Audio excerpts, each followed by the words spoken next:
my mum was attacked, just coming to pick me up from school, just a 5-minute walk from, say, the shops to the school there, that kind of made me think, oh, is my mum okay?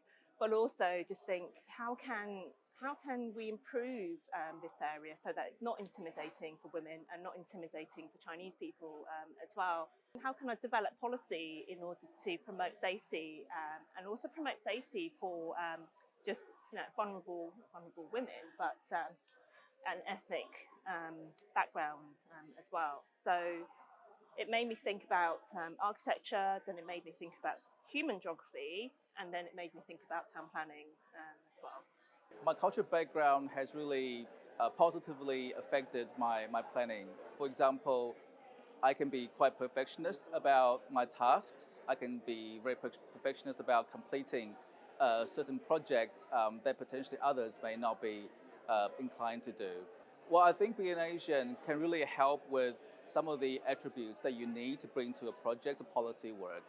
So for example, if you are asked to do a very complex project, sometimes potentially some of the attributes that I can bring as a Taiwanese or an East Asian can really help bridge different disciplines, different challenges that potentially others may not be able to do so.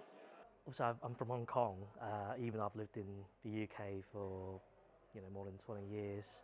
Grew up in a council estate in Hong Kong, all the way up on the 33rd floor. So, like most of my sort of Hong Kong friends, we're used to density, we're used to tall buildings, and obviously we've seen quite a lot of changes in London. About we're seeing more and more tall buildings in different places. So I guess my heritage or cultural background really sort of contribute to those understanding when I advise on planning proposals of tall buildings or urban regeneration schemes. I can also use my knowledge to contribute.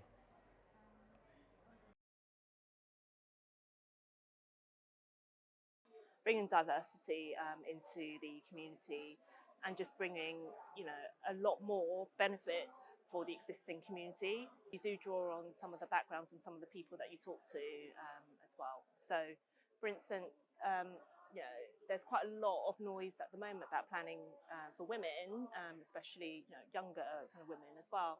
We'd like to see that kind of broaden. It's not just women, so boys are quite vulnerable as well. So I think just generally a bit more diversity, not just so targeted on one kind of group area. I think I'd like to see is more mix in planning. Doesn't have to be just female. It could be male. It could be LGBTQ as well. The change that I would like to see in the planning profession will be, for example, to encourage more students from the East Asian background to be active in the Royal Town Planning Institute, for example. They can be active in volunteering committees or just being volunteering for different activities with planning aid or any other organizations.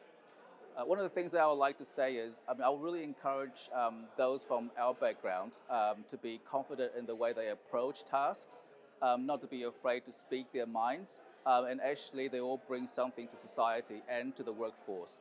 So therefore, they can be confident that when they are in the room, they can be there to speak about a project or policy that can actually make a difference.